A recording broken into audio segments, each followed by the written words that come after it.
Somebody has told you your zinnias need 10 things before August, and I would bet a good handful of seed that most of those 10 things come in a bottle or a bag with a price tag stuck on the side. So before you spend a single dollar, come stand at the edge of the bed with me for a minute, because what is really going on out there is not what they sold you. Here is the thing that took me years to understand. A zinnia in the thick of summer is not running low on fuel. Sit with that, because it goes against nearly everything printed on the front of those little boxes at the store.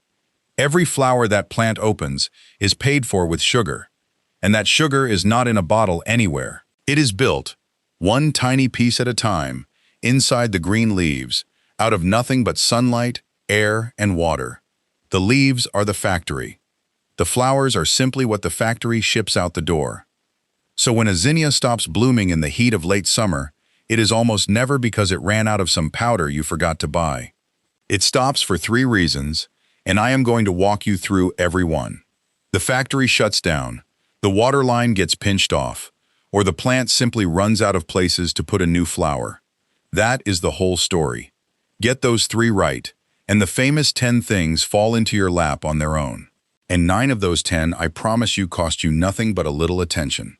Let me make that factory picture real, because once you see it, you cannot unsee it, and it quietly answers about half of the 10 things by itself. A leaf is a solar panel that runs a kitchen. Light comes in, and the leaf stitches carbon out of the air into sugar. That sugar is the currency of the whole plant. Roots run on it, stems run on it, and flowers, which give the plant nothing back except the promise of seed, are the single most expensive thing a zinnia buys. A bloom is a luxury purchase. The plant only makes that purchase when the factory is running a surplus. And that word surplus is the whole game. When the factory is booming and the plant is making more sugar than it needs just to stay alive, the extra gets spent on flowers, because flowers are how the plant reaches for the next generation. But the moment the books slip into the red, the moment it is spending more than it earns, the plant triages, and it triages in a brutal, sensible order. Keeping the roots and the stem alive comes first, because that is survival. Flowers come dead last, because a flower is optional and seed can wait. So blooming is the very first thing a struggling zinnia cuts from the budget, and the very last thing to come back once you fix the trouble.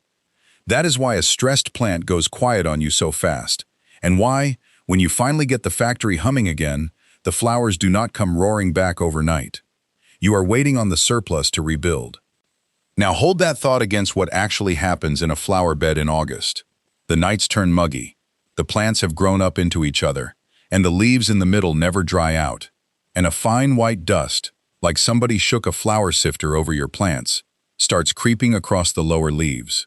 That is powdery mildew, and close behind it come the leaf spots, brown and gray freckles that spread up from the ground. Most folks look at that and think, a little cosmetic trouble, no big deal, the flowers are up top. But that is not what is happening. Plant scientists with the Illinois Extension put it plainly, that powdery mildew compromises photosynthesis, so the plant struggles and the leaves and stems come in smaller. In our language, the disease is not staining the factory, it is shutting down the production line. And a factory that is shutting down stops shipping the luxury item first. The flowers are the first thing to go. So the first 4 of our 10 things are really one idea: wearing 4 hats. Protect the factory. Keep the leaves alive, dry, and working. Do that, and the plant keeps a surplus, and a plant with a surplus keeps buying flowers. Thing 1. Open up the canopy. Right now, today, go out and give those plants some elbow room. Powdery mildew and leaf spot are not really diseases of a dry, breezy garden. They are diseases of still, damp, crowded air. The spores need a leaf that stays wet, and a leaf stays wet when no moving air can reach it. When you plant a whole packet of zinnias shoulder to shoulder, because the seedlings looked so small and lonely back in May, you build the exact windless, humid little jungle that the fungus has been praying for. I have done it. We have all done it. So thin them. If 2 plants are leaning on each other, one of them comes out, and I mean pulled or snipped at the ground, no apologies. For the big cutting types, you want something like 10 to 18 inches between plants. Enough that when the wind moves through, every leaf gets a breath of moving air and a chance to dry off after the dew. It feels brutal the day you do it. 2 weeks later, the plants you kept are fuller, cleaner, and blooming harder than the crowd ever did, because each one is no longer fighting its neighbor for light and air. This is the single most powerful thing on the whole list, and it does not cost one thin dime. That is the pattern you are going to see over and over today. Thing 2. Water the soil, not the plant, and do it in the morning. This one quietly undoes the worst advice in the whole Zinnia world, which is the cheerful little instruction to water every single day. Picture what an evening overhead watering actually does.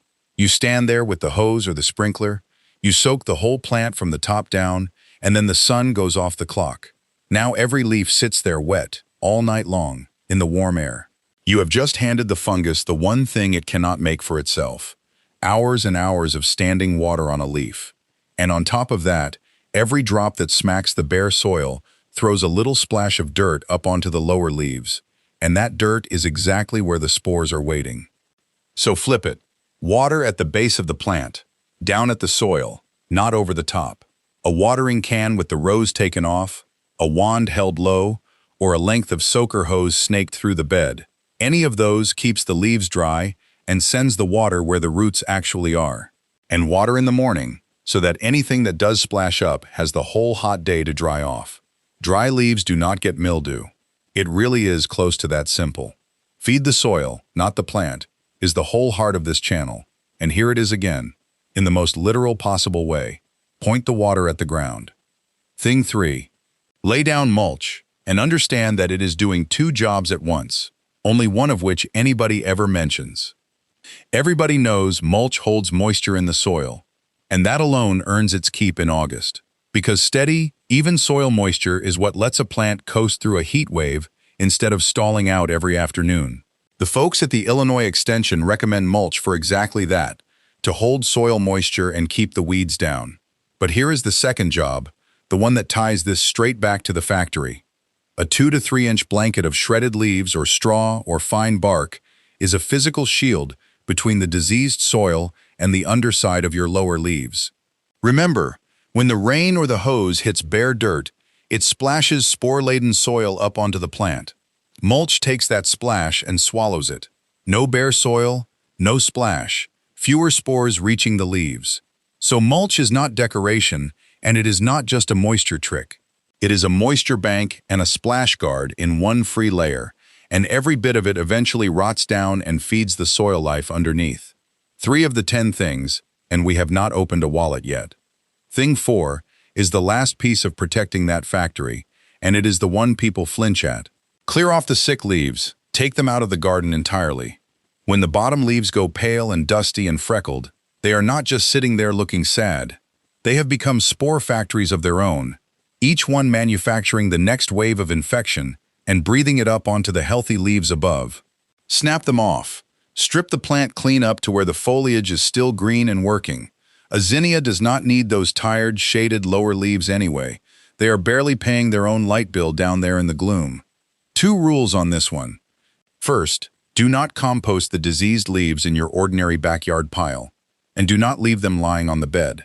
The Illinois Extension people note that this fungus overwinters right in the leftover leaf debris, so a pile of sick leaves in the corner is next year's outbreak, already loaded and waiting. Bag them and send them off. Second, clean stripping the bottom of the plant does one more quiet favor. It opens up the base to airflow, which loops us right back to thing 1. You will notice that these first 4 keep holding hands. That is because they are all the same idea. Keep the leaves alive, dry, and clean, and the factory keeps the lights on. Thing 5 takes us underground, to the second reason zinnias quit. The water line gets pinched. And this one is going to surprise you, because the problem is usually the gardener being too kind. Here is a fact worth pinning to the shed wall. The zinnia is not some delicate hothouse thing. It comes from the dry, sun-baked country of Mexico, and the extension write-ups will tell you flat out that zinnias are heat-tolerant and drought-tolerant by nature. So when your zinnias wilt and sulk and stop blooming the second a hot spell hits, the plant is not telling you it is fragile. It is telling you its roots are in the wrong place. And 9 times out of 10, we put them there. Think about what a daily little sprinkle actually teaches a root system. If water shows up like clockwork in the top inch of soil every single evening, the roots have no reason on earth to go looking any deeper. Why would they? The buffet is right there at the surface. So you grow a plant with a shallow, lazy little root mat living in the top inch of ground, which is exactly the inch that bakes bone-dry and blistering hot the first afternoon you skip a day. That plant is a hostage to the hose. Now flip the training. Water deeply and less often. Soak the bed hard so the water sinks down 6, 8, 10 inches, and then leave it alone until the top inch or two has genuinely dried out. Poke a finger down and check. Do not guess. When the surface dries between drinks, the roots chase the water downward, and you build a deep, tough root system living in the cool, moist soil that never bakes. That is the plant that shrugs off a heat wave and keeps right on blooming while the daily sprinkle bed next door has fainted. There is a bonus tucked in here too. A plant living on a deep, steady water supply is a plant that is not constantly stressed, and an unstressed plant defends itself against disease far better than a thirsty, panicking one. So, training deep roots does not just beat the heat. It quietly makes the whole plant tougher against the very mildew we spent the first 4 things fighting. It all connects underground. You did not buy anything. You just stopped rescuing the roots and let them grow up. Thing 6. If you remember one thing from today, one single thing, make it this one, because it is the one that gives you a visible, almost shocking result in about 10 days. Cut deep and cut often. You have heard deadheading 1,000 times. Snip the spent flowers so the plant keeps going. Fine, true, as far as it goes. But almost nobody explains why it works, and the why is where the real power is hiding. Reach for the third reason a zinnia stops blooming. It runs out of places to put a flower. A zinnia builds itself in a very particular way. At every point where a leaf meets the stem, there is a sleeping bud, a little dormant growth point just waiting for permission. As long as the tall central stem is charging up toward the sky and carrying a flower on top, that top flower sends a chemical signal down the stem that tells all those side buds to keep sleeping. It is a chain of command. The top stays in charge, and the reserves stay benched. Now, here is the move. Do not just nip the dead flower off the very tip. Follow the stem well down the plant, past a set or two of leaves, and cut there, deep, right above a healthy pair of leaves. When you take out that commanding tip, you break the chain of command. Every one of those sleeping side buds below the cut suddenly gets the message that it is their turn, and they wake up and grow. You cut one stem, and the plant answers with 2, sometimes 3, new flowering branches. Cut deep enough, often enough, and a single zinnia turns into a bushy candelabra, throwing more blooms than the original ever could. This is not my backyard hunch. This is the working method of the professional cut flower world. Dr. John Dole, who heads the horticulture department at North Carolina State University, built the one comprehensive research program on field-cut flowers in the whole country. And in that world, Zinnia is the most commonly grown annual cut flower there is, precisely because it answers hard cutting with more stems. The growers who sell zinnias by the bucket are not gently deadheading the tips. They are harvesting deep, into the plant, constantly, and the plant pays them back in flushes. So cut deep. Cut before the old flower ever sets seed, because a flower allowed to go to seed is telling the plant the job is done, and do not be shy about it. The zinnia that gets cut the hardest is the zinnia that blooms the longest. Bring the flowers inside and enjoy them. That is the plant thanking you. And if you want to load the dice for this, months before August ever arrives, there is a younger cousin of this same move, and it is called pinching.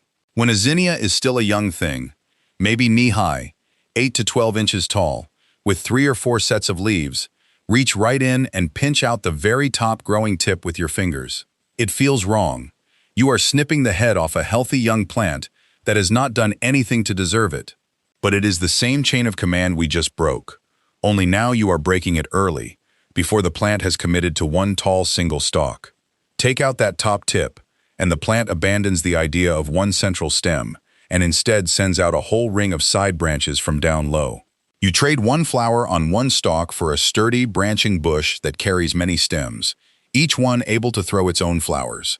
One pinch, done in June, is the difference between a lanky plant with a flower on a stick and a full bushy plant covered in blooms come August. Cut flower growers pinch as a matter of course.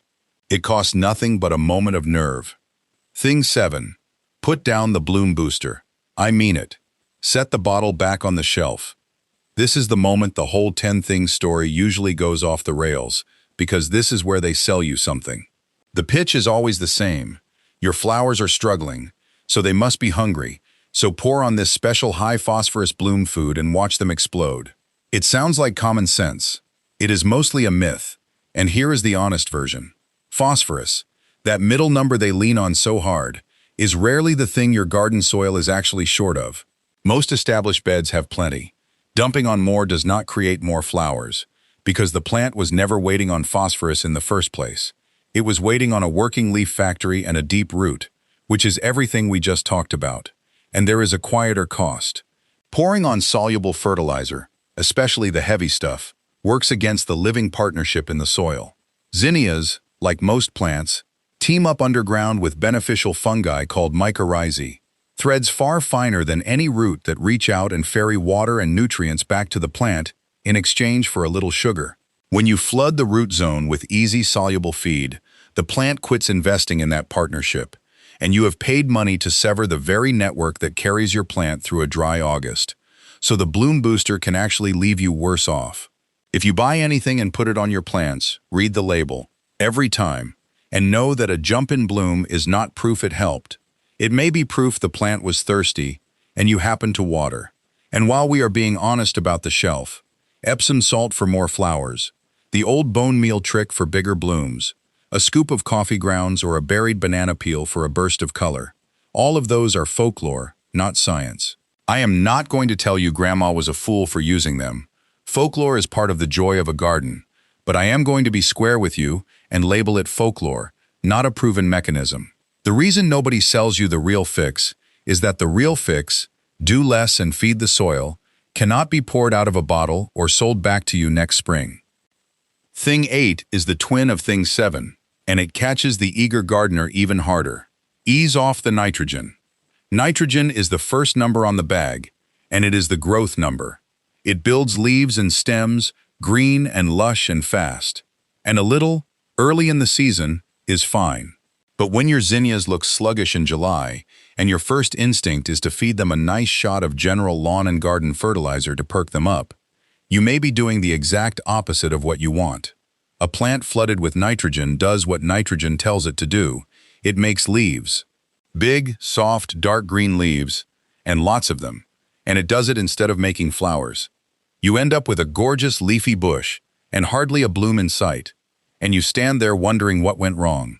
Worse, all that soft, fast, watery growth is exactly the tender tissue that powdery mildew loves best. So a heavy nitrogen feed in midsummer can hand you two problems in one: fewer flowers and more disease, which is a remarkable thing to pay for. So ease off.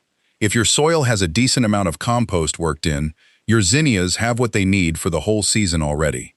This is the deepest version of feed the soil, not the plant. You do not chase the flower with a bottle. You build a living soil in the spring, and then you get out of the way. The plant knows how to make flowers.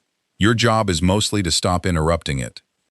Thing 9 is different from all the others, because it is the one lever you pull once and then benefit from for the entire life of the plant, and honestly for every season after. It is the choice you make at the seed rack. Genetics. Come back to that white dusting of mildew, because here is a truth the listicles skip. Not all zinnias are built the same underneath.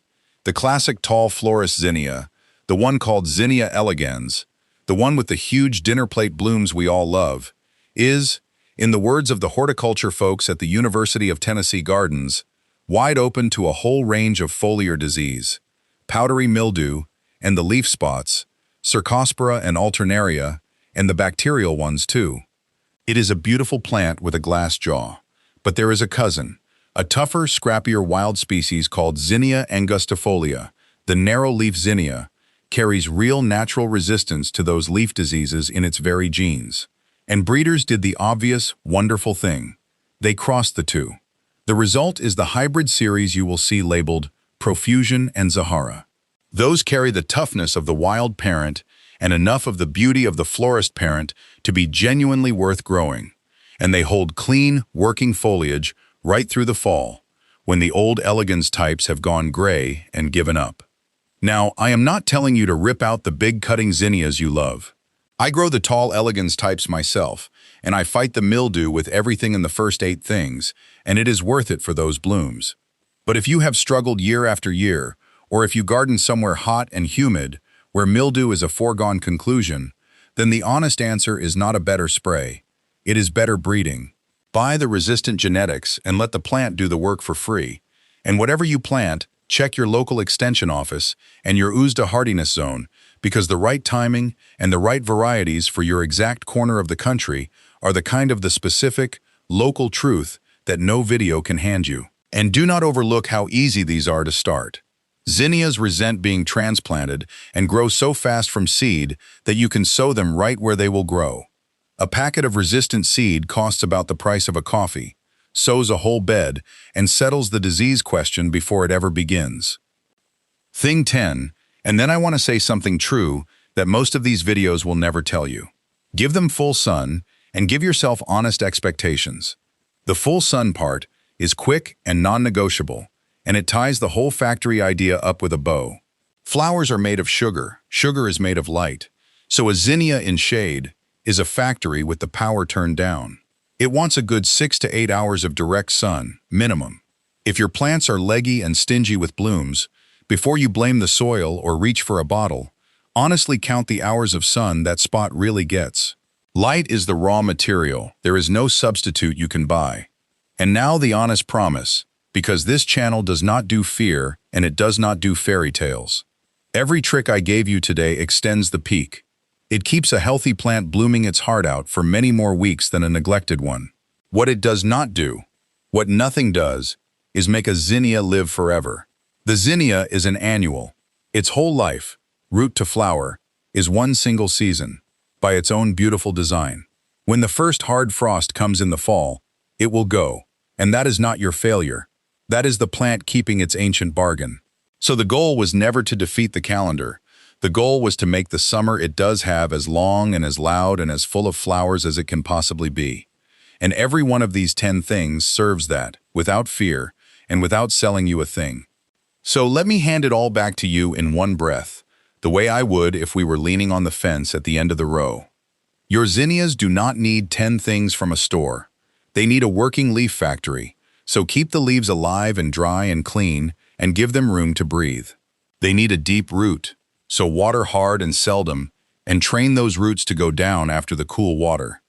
They need room to keep building, so cut them deep, and cut them often, and let the plant answer you in flushes. And they need you to stop rescuing them with bottles, and start building the living soil that feeds them for free. That is the whole thing. 9 of the 10 cost nothing. The 10th, the genetics, you buy once. And the most valuable thing on the entire list, the thing no garden center can bottle and no listicle will hand you, is simply understanding why. A gardener who understands the factory, the pump, and the architecture is never at the mercy of the next miracle product, ever again. Feed the soil, and the soil feeds the plant, and the plant, in a good year, feeds your whole eye full of color right up to the frost. Now I want to hear from you, because you all know things I do not. When your zinnias start to fade at the tail end of summer, what does your family actually do? Did your mother or your grandmother have a late-season trick, and does it hold up, or is it lovely folklore? And I will ask you to pick a side in the oldest argument on the block. When the blooms start winding down, are you the gardener who cuts every last stem hard to force one more flush, or the one who leaves the final flowers standing for the bees and the birds? Tell me down in the comments. I read them, and I learn from them. And that is how the two of us get better at this together.